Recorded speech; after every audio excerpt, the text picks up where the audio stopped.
Bupati bilang, ya udah balikkan aja. Toh nenek ini nggak akan meninggal kalau keinginannya belum tercapai. Jadi mau dibawa ke rumah sakit mau nggak, kalau keinginannya belum tercapai dia nggak akan. Hai, assalamualaikum warahmatullahi wabarakatuh. Apa kabar pemirsa semuanya?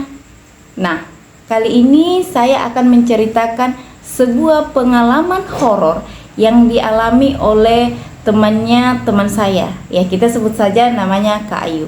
Nah, tanpa berlama-lama kita langsung saja masuk ke ceritanya. Jadi kisah ini terjadi sekitar tahun 2009. Nah, ceritanya Kak Ayu ini lulusan salah satu universitas kesehatan di salah satu universitas di Pulau Jawa. Kita sebut aja lah Universitas X. Nah, setelah Kak Ayu ini lulus tahun 2008. Setelah Kak Ayu lulus, Kak Ayu mulailah sebar lamaran tuh ke rumah sakit, ke puskesmas, ke klinik. Nah, tapi ditunggu rupanya belum ada panggilan kerja. Nah, Kak Ayu udah mulai merasa resah tuh karena udah masuk 6 bulan, 7 bulan, 8 bulan, sampai 1 tahun Kak Ayu belum juga dapat pekerjaan. Nah, setelah udah masuk usia 1 tahun, Kak Ayu udah mulai merasa bahwa oh nggak iya nih, soalnya kan dia ini menjadi harapan satu-satunya dari ibunya, karena Kak Ayu ini kan anak pertama dan masih ada 3 adiknya yang masih bersekolah. Jadi saya pikirlah, oh kalau saya terus bertahan di ibu kota, kayaknya saya nggak bisa dapat kerja. Ya akhirnya Kak Ayu ini hubungilah salah satu kawannya yang memang sudah lebih dulu bekerja di Pulau Sulawesi. Nah, di Sulawesi sana. Akhirnya Kak Ayu telepon lah, kau ada nggak lowongan kerja di situ? Kalau ada, setahu aku lah ya, soalnya aku belum dapat kerja, udah setahun nganggur, takut nanti kalau lama-lama nganggur ilmunya hilang kan. Kata kawannya, oh ya udah, nanti kalau misalnya ada lowongan nanti aku hubungi ya. Oh iya, makasih ya. Nah, setelah sekitar 1 minggu betulan tuh dihubungi sama temannya. Temannya bilang, yuk di sini ada loh lowongan kerja, cuman tempatnya itu di pelosok gitulah. Nah, di tempat itu pokoknya jalan akses ke desa itu masih susah karena jalanan rusak, terus ditambah lagi di sana jaringan susah. Kamu mau nggak? Kalau kamu mau, kamu secepatnya masuk ke lamaran. Soalnya informasi ini aku dapatkan lah dari omku yang memang dia bertugas sebagai kepala desa di situ. Nah, akhirnya Ayu bilang, oh aku mau lah, nggak apa-apa lah, di pelosok desa pun nggak ada masalah, karena kan biasanya kalau pelosok desa itu kan gajinya lumayan ya, terus ada intensifnya gitu. Nah, kata temannya, ya udahlah, kalau gitu, kalau kamu setuju ya udah, kamu secepatnya datang, takutnya nanti keburu diisi oleh pelamar yang lain. Nah, oke. Nah, akhirnya singkat cerita berangkatlah Kak Ayu dari Jakarta ke Sulawesi. Nah, kata Kak Ayu, lama perjalanan dari Jakarta ke tempat dia bekerja itu kurang lebih 19 jam. Naik pesawat, naik mobil, terus ke tempat itu naik ke lokasi itu naik ojek. Nah, kata Kak Ayu sebenarnya berat rasanya untuk dia pergi merantau, karena kan sebelumnya dia belum pernah pergi merantau, cuman karena dipikirkan dia satu-satunya harapan ibunya, karena ibunya dan ayahnya kan sudah bercerai, sementara ibunya itu hanya buruh pabrik. Nah, akhirnya pergilah tuh. Nah, sepanjang perjalanan Kak Ayu tuh lebih banyak menangis karena jalanan yang menanjak, mendaki, menurun, terus masuk hutan, keluar hutan, baru bisa sampai di lokasi yang dituju. Nah, setelah mengalami beberapa hambatan untuk bisa sampai tempat itu, akhirnya Kak Ayu sampai juga di tempat itu. Nah, setelah sampai, Kak Ayu temuilah kepala desa. Nah, setelah bertemu kepala desa tuh kayak memberikan sedikit arahan tentang kampung itu. Nah, setelah itu Kak Ayu diarahkan untuk ke pustu. Jadi Kak Ayu tinggallah sekalian di pustu itu. Nah, waktu Kak Ayu datang itu baru dia salah satu tenaga kesehatan di situ, karena bidannya belum ada, bidannya masih sementara dicari kan. Nah, kata Pak Desa, dulu berapa bulan yang lalu ada juga nih satu perawat di sini, satu bidan, tapi entah kenapa tiba-tiba mereka resign gitu aja, enggak.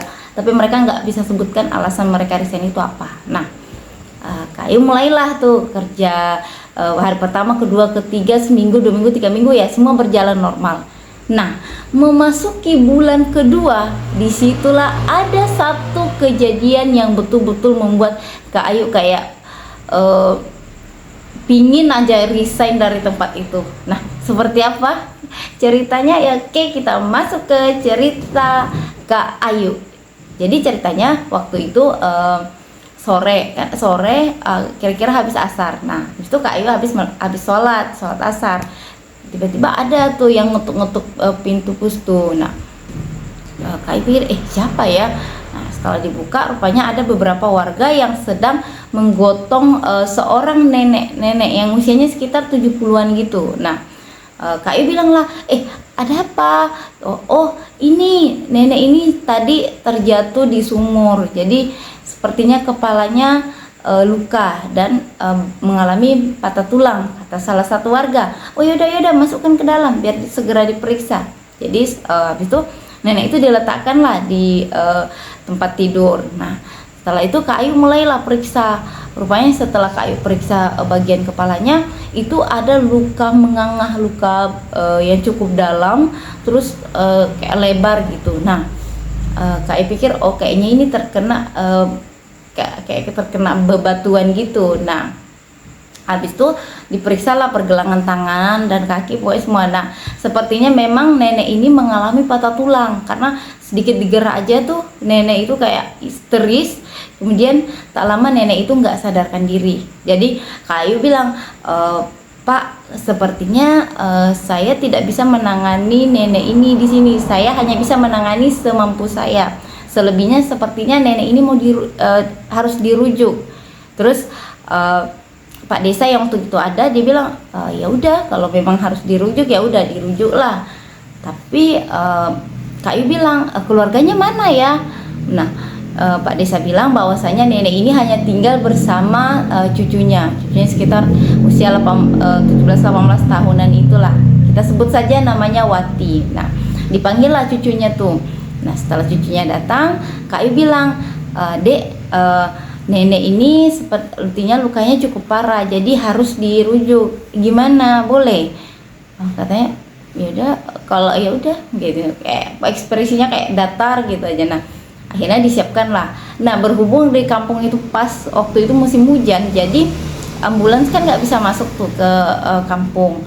Nah, akhirnya atas inisiatif warga dibawalah nenek ini menggunakan tandu. Jadi paham kan tandu yang ada sarung, dimasukkanlah ke dua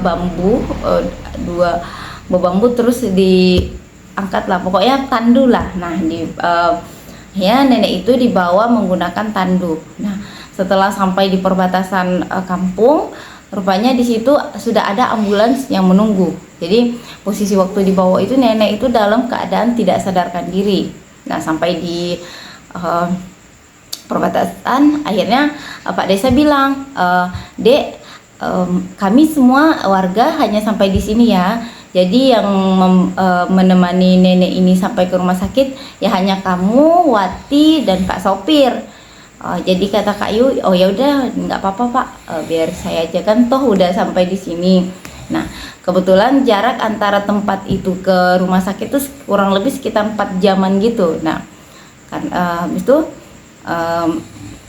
karena udah mau maghrib kan, akhirnya buru-buru lah dimasukkan nenek itu ke dalam ambulans. Habis itu berangkatlah mereka berempat, ya nenek itu, Kak Ayu, Kak Wati, dan Pak Sopir. Nah, habis itu Pak Sopir bilang, neneknya sakit apa? Oh, ini tadi katanya neneknya jatuh, terus kepalanya terbentur dan kepalanya mengalami luka yang cukup dalam. Terus kayak sepertinya nenek ini pun mengalami patah tulang, kata Kak Ayu. Oh ya udah, kalau gitu kita mesti cepat-cepat ini, katakan.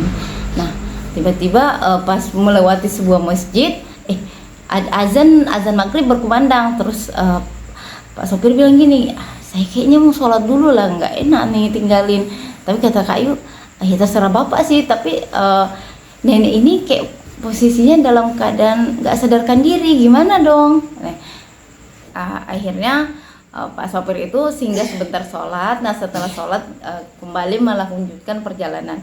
Nah baru sekitar 30 menit perjalanan, tiba-tiba nenek itu mendengkur keras gitu kan. Nah Kak Ayu kaget, kenapa ya? Nah, Kak Ayu bilang, Pak tolong berhenti sebentar biar saya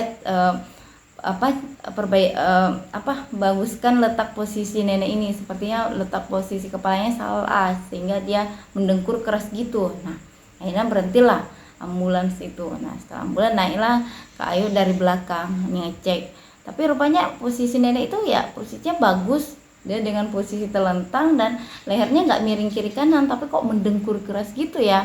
Nah Kak Ayu pikir apa nenek ini sakaratul maut ya.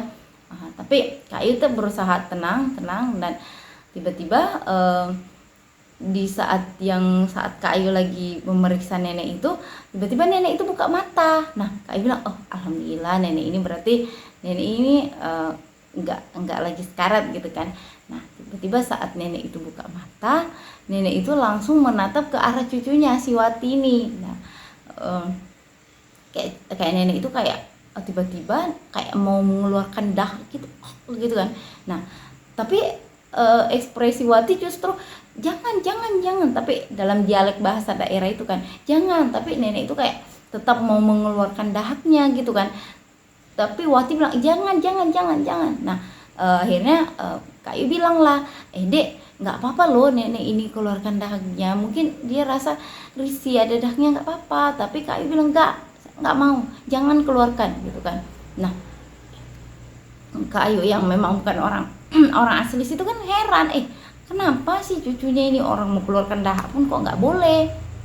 Nah akhirnya karena dilarang sama cucunya, nenek itu kembali kayak memejamkan mata tidur. Nah akhirnya Kak Ayu kembalilah tuh ke kursi depan, ke tempat duduk depan. Nah lanjutlah lagi perjalanan.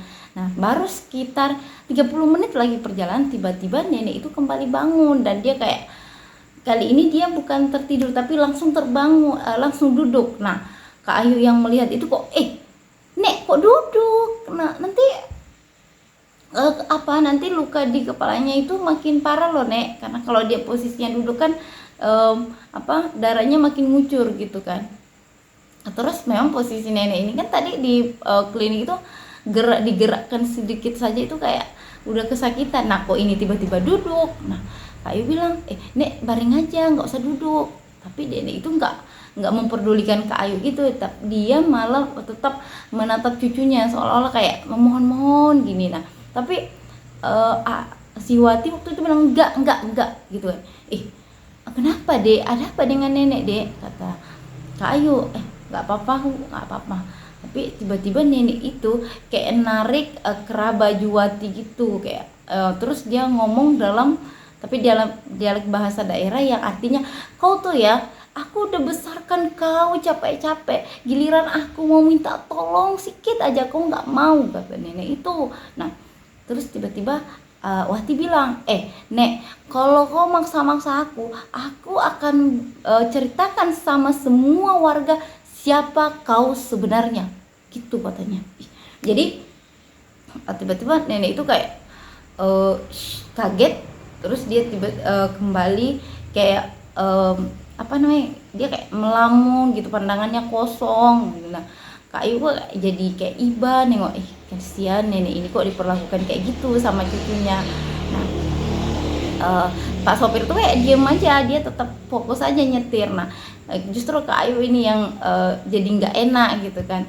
Tapi tiba-tiba nenek itu bilang gini, kita mau kemana? Tapi kan masih dalam dialek bahasa daerah ya, cuman ya kurang lebih artinya gitu. Kita mau kemana? Oh ini Nek, kita mau ke rumah sakit, soalnya luka di kepala nenek itu cukup dalam, takutnya nanti infeksi, jadi harus dibawa ke rumah sakit ya Nek ya. Nah sebentar lagi kita sampai, sekitar 2-3 jam lah kita sampai, kata Kak Ayu gitu. Oh enggak, kata nenek itu, saya mau pulang. Kak Ayu tiba-tiba kaget loh, nggak bisa nek, nggak bisa, kita nggak bisa pulang, nenek harus diperiksa dulu baru pulang, nanti kalau udah sembuh nenek bolehlah pulang gitu kan. Tapi nenek itu bersikeras, saya mau pulang gitu kan. Terus Kak Ayu, kayak mana nih Pak, kayak Kak Ayu tuh udah celingutan tuh nanya ke Pak sopir pun ya kayak mana ya. Jadi Kak sopir bilang lah, Nek, kita nggak bisa pulang, ini udah malam, kalaupun kita balik lagi ke kampung, kayak mana nanti cara nenek masuk ke dalam kampung, mobil ini nggak bisa masuk, tadi nenek aja keluar dari kampung itu ditandu. Nah kalau nenek balik jam segini nanti sampai tengah malam kan repot jadinya. Jadi tapi nenek itu bilang saya mau balik. Nah, Kak Ayu bilang gimana ya, masa nenek ini mau balik. Akhirnya singkat cerita Wati bilang lah, Kak Ayu tanya lah sama Wati, gimana dek, neneknya ini minta balik. Nah, terus si Wati bilang ya udah balikkan aja, toh nenek ini nggak akan meninggal kalau keinginannya belum tercapai. Jadi mau dibawa ke rumah sakit mau enggak, kalau keinginannya belum tercapai dia nggak akan meninggal gitu, kata si Wati. Kak Ayu kan keheranan, kok bisa gitu dek? Iya memang gitu katanya. Nah akhirnya Pak sopir bilang, gini aja, kita putar balik di dekat situ kan ada masjid. Nah udah kita nunggu aja di situlah, nanti kalau udah besok pagi baru kita balik gitu. Nah kata Kak Ayu, ya udah, tapi nanti bagaimana kalau saya ditanya sama warga kok neneknya nggak dibawa ke rumah sakit? Kata Pak sopir, ya udah bilang aja neneknya yang nggak mau kok. Akhirnya ya udahlah, putar balik. Nah nggak lama itu kayak ada masjid. Wati bilang, ya udah kita turun di sini aja. Kata Pak sopir itu, ya udah kita turun di sini, biarkan nenek ini di mobil, kita aja siapa yang mau turun, siapa yang mau masuk ke masjid boleh. Nah terus kata Wati bilang, oh ya aku kebetulan mau pipis, lari lah tuh masuk ke area masjid. Nah, setelah ditunggu 5 detik 10 5 menit 10 menit 15 menit tapi Wati nggak kunjung datang. Jadi akhirnya Pak sopir pikir kemana ya dia kok lama kali. Nah, akhirnya Pak sopir bilang, dek kok tunggu aja di sini ya biar saya cek dulu ke dalam. Oh iya ya Pak. Nah, akhirnya setelah Pak sopir pergi, nah nenek itu kan yang di belakang tuh dari tadi tetap terduduk kayak mulutnya kumat kamit gitu, entah dia ngomong apa nggak tahu. Nah tiba-tiba Kak Ayu masih tetap ngecek HP-nya itu. Nah rupanya di situ nggak ada jaringan. Nah tiba-tiba nenek itu kayak nepok-nepok pundak Kak Ayu. Dia bilang, terus Kak Ayu balik, ada apa nek? Katanya, terus nenek itu bilang, kamu mau nggak hidup tenang, tentram, cantik, awet muda, rezeki lancar, kamu mau nggak? Kata Ayu, ya mau lah nek, semua orang pun mau kayak gitu. Nah kalau kamu mau, kamu bisa, nenek bisa membuat kau seperti itu. Kamu hanya cukup mengucapkan apa yang nenek ucapkan. Nah terus Kak Ayu bilang, kok gitu nek? Iya, kamu mau nggak? Terus Kak Ayu bilang, kayaknya enggak lah nek, enggak, saya yang lurus-lurus saja ya. Meskipun Kak Ayu ini pakai Kak Ayu paham pasti. Nah Kak Wati bilang lah, enggak nek, saya ya yang lurus-lurus saja. Terus nenek itu bilang, jadi kamu pikir saya ini nggak lurus-lurus gitu? Enggak nek, bukan itu maksudnya. Jadi Kak Ayu kayak, udahlah aku nggak usah ngomong lagi lah, nanti salah lagi kan. Jadi Kak Ayu balikkan posisi badannya jadi menghadap ke depan lagi. Nah setelah itu nggak lama nenek itu kembali nepuk pundak Kak Wati. Nah Kak Wati pikir, oh iya nek. Nah Kak Wati lalu balik badan. Dia pas ngelihat neneknya Kak Wati betul-betul sangat ketakutan, karena saat melihat nenek itu dalam posisi tidak berbusana, mohon maaf, tidak berbusana, dengan mata memerah dan lidah menjulur keluar dan rambut acak-acakan. Kak Wati langsung, ya Allah, Nek, kenapa banyak pakaiannya dilepas gitu kan. Tapi nenek itu tetap dengan posisi melotot ke arah Kak Wati. Nah, Kak Wati kayak, ya Allah, udah nggak iya nih.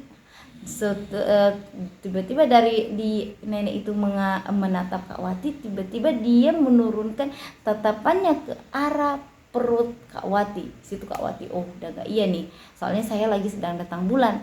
Nah, Kak Wati bilang, nek istighfar nek. Nah, tapi nenek itu tetap mengarahkan tatapannya itu dengan lidah yang kayak udah mulai kayak mau menjilati sesuatu gitu. Nah, Kak Ayu yang udah betul-betul udah takut itu segera keluar dari mobil. Nah, saat itu masih sempat tuh nenek itu kayak narik jilbab Kak Wati sampai jilbab Kak Wati itu terlepas. Nah, Kak Wati udah nggak peduli lagi. Kak Wati lari ke area masjid tuh kayak mau nyari Pak sopir tadi kan. Nah, pas masuk ke area masjid jumpa sama Pak sopir.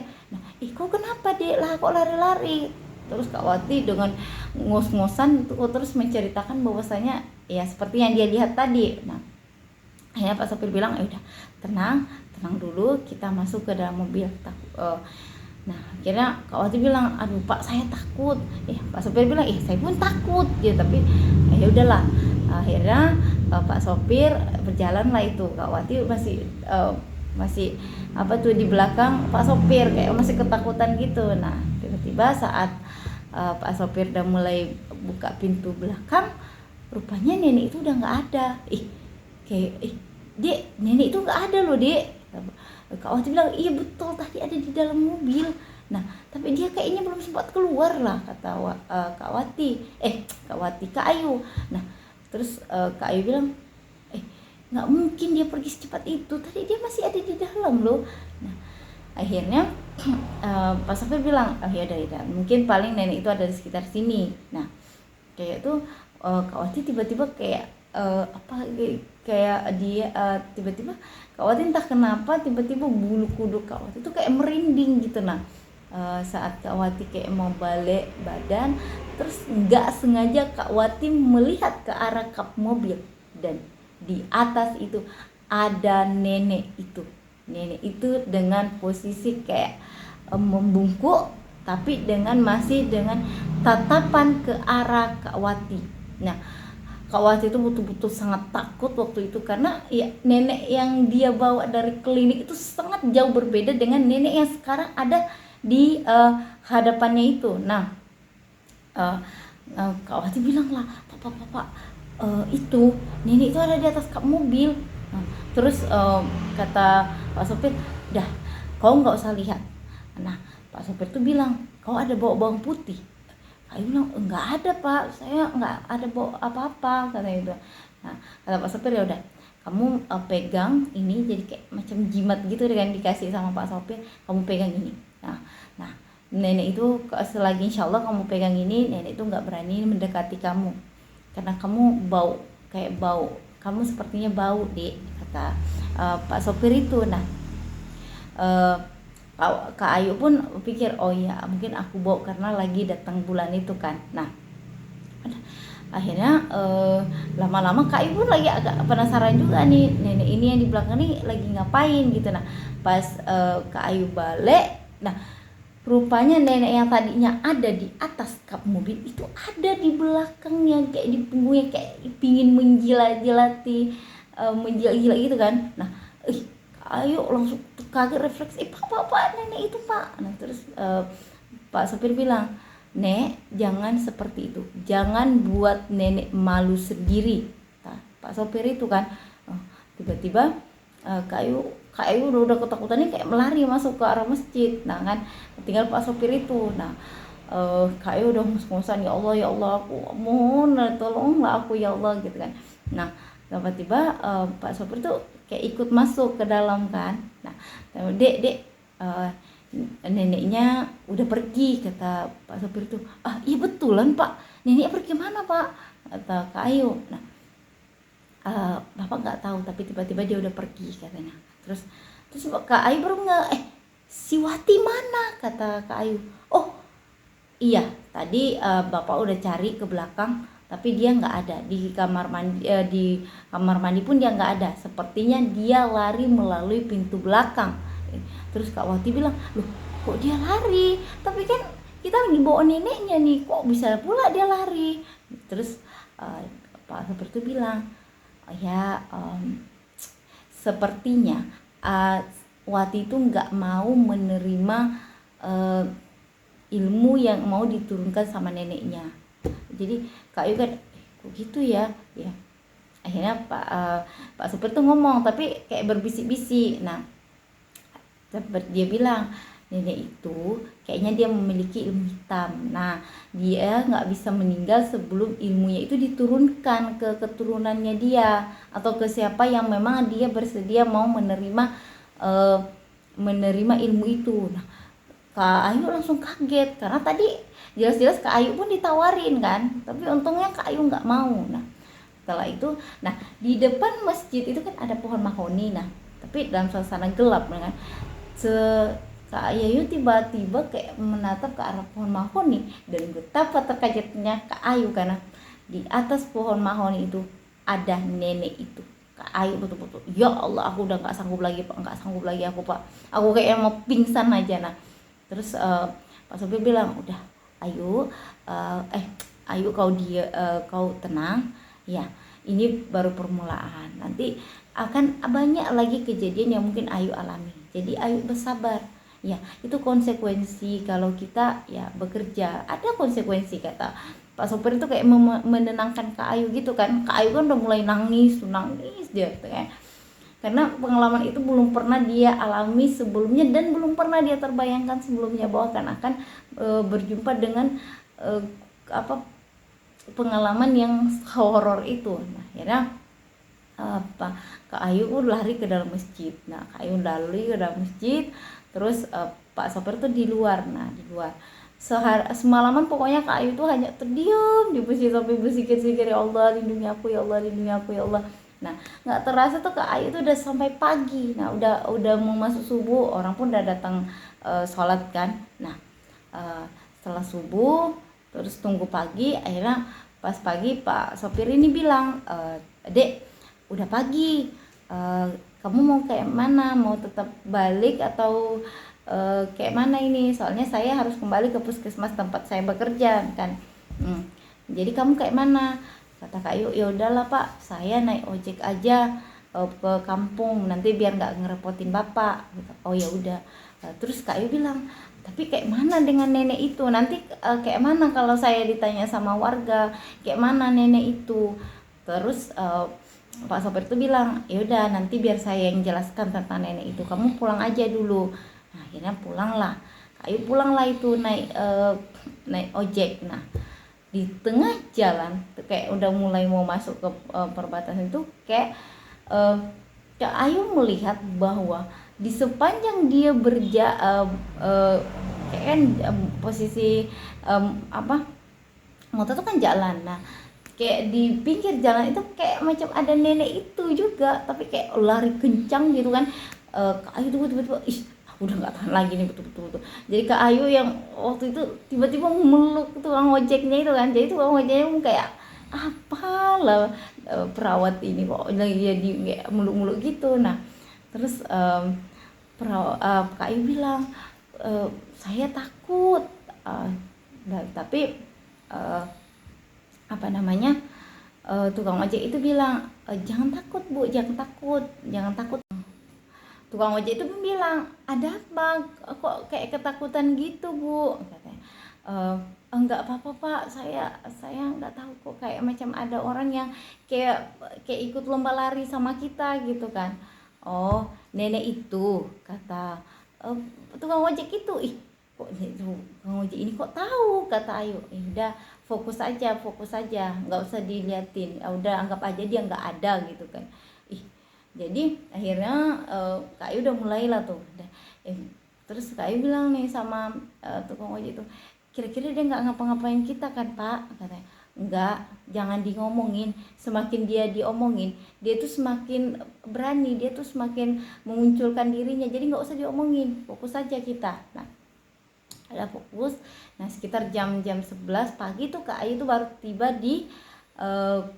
tibalah di kampung. Nah, Kak Ayu kan udah merasa kayak udah mulai ketakutan, masuk ke pustu sendiri pun dia tuh ketakutan. Akhirnya dia temuilah Pak Desa itu. Akhirnya dia cerita kejadian yang menimpa dia.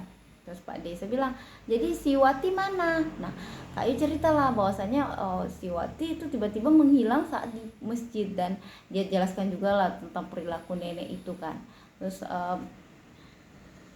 Terus Pak Desa bilang, nak, dalam waktu dekat ini kamu pindah tugas saja ya, kamu jangan di desa ini, kamu nanti pindah tugas saja, nanti Bapak usahakan kamu di tempat yang agak dekat lah dari kota, jangan di sini, biar aja orang-orang asli sini yang kerja di sini, atau memang orang-orang daerah sini. Nah, soalnya kamu kan orang baru, banyak tantangan dan banyak sesuatu yang belum kamu tahu.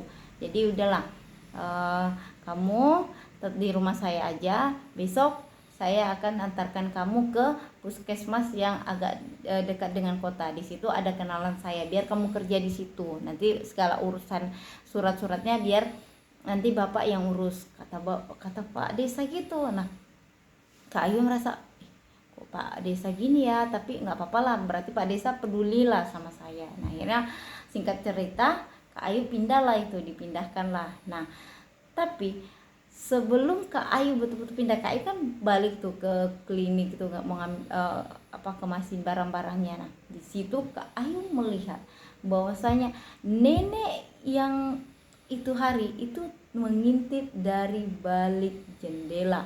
Dia tuh kayak marah kali sama Kak Ayu, kayak entah Kak Ayu pikir, kok apalah salah aku kok sampai dia marah kayak gitu sama aku. Tapi Kak Ayu udah cepet-cepet masih terus lari keluar dari pustu, kembali lagi ke Pak Desa. Nah, terus Kak Ayu ceritalah bahwasanya dia barusan tadi diintip juga sama nenek itu. Terus Pak Desa bilang, sepertinya nenek itu kayaknya entah menyimpan dendam sama kau, karena mungkin ada sesuatu yang dia ingin tapi kamu nggak ikuti. Jadi kamu memang secepatnya keluar dari sini. Terus setelah keluar desa, barulah Pak Desa itu cerita bahwasanya nenek itu dia mempunyai ilmu hitam. Nah, semua orang itu takut sama dia. Jadi semua orang tuh berharap janganlah berurusan sama nenek itu, karena kalau berurusan sama nenek itu kan payah. Nah, nenek itu tuh salah satu kelebihan nenek itu dia pandai ngusuk. Jadi sekali dia ngusuk orang tuh kayak langsung sembuh gitu. Nah, nenek itu dia tidak bisa meninggal sebelum dia menurunkan ada ilmu yang harus dia turunkan ke keturunannya, atau ada orang yang memang bersedia untuk menerima ilmunya itu. Nah, selagi dia belum bisa menerima ilmunya itu, dia belum bisa meninggal.